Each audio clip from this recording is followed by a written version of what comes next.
In this episode, I answer this question: how does earnest money work?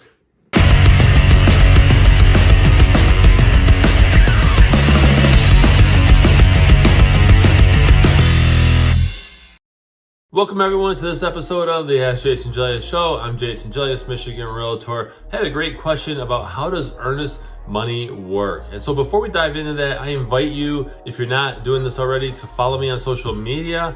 All those links are in the description below. And be sure to visit my website. It's allabouttherealestate.com. Now, how in the world does earnest money work? Okay, well, earnest money is similar to a deposit when you're actually renting a place. And so when you place an offer in on a home, they're going to want to see how much of a deposit you're going to put down. So the typical general rule is 1 to 2%.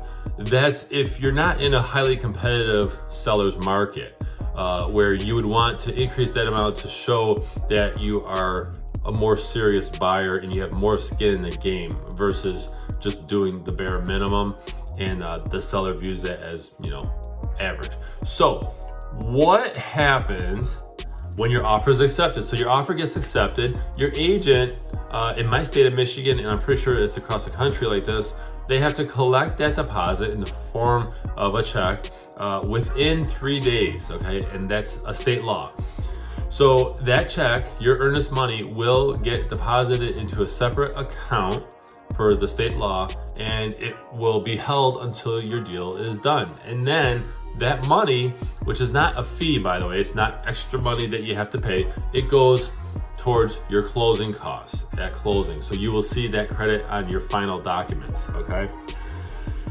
So a second part of this question is, well, what happens if I decide to back out of a house, right? I put this money down and I just decide that I'm getting cold feet, I just don't want to buy the house. Well, that's okay, you can do that. And there's nothing wrong with that, by the way. If you have cold feet, you shouldn't make a big purchase like that.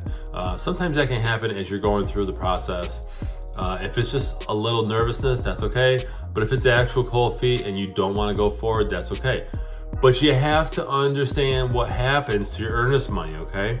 So if you back out of a house, perfectly fine. However, you will more than likely lose that earnest money. And that's because the seller, when they accepted your offer and you both agreed to all the terms and you signed, what happens is they put their home they take their home off the market and they show it pending.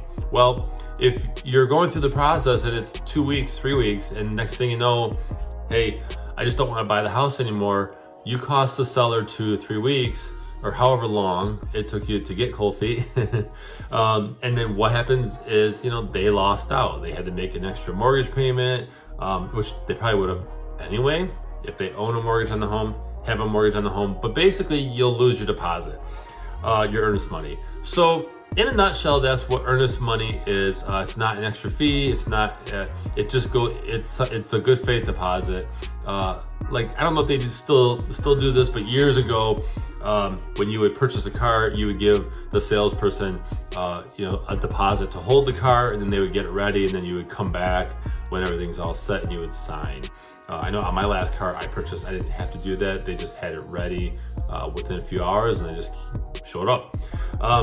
But earnest money deposit on a house, that's how that works. Your skin in the game. That's the shortest definition of it. So I really appreciate you guys watching. I'm Jason Gelios, Michigan Realtor. Again, be sure to visit my website. It's allabouttherealestate.com. Thanks for watching. Thanks everyone for watching this episode of the Ask Jason Gelios Show.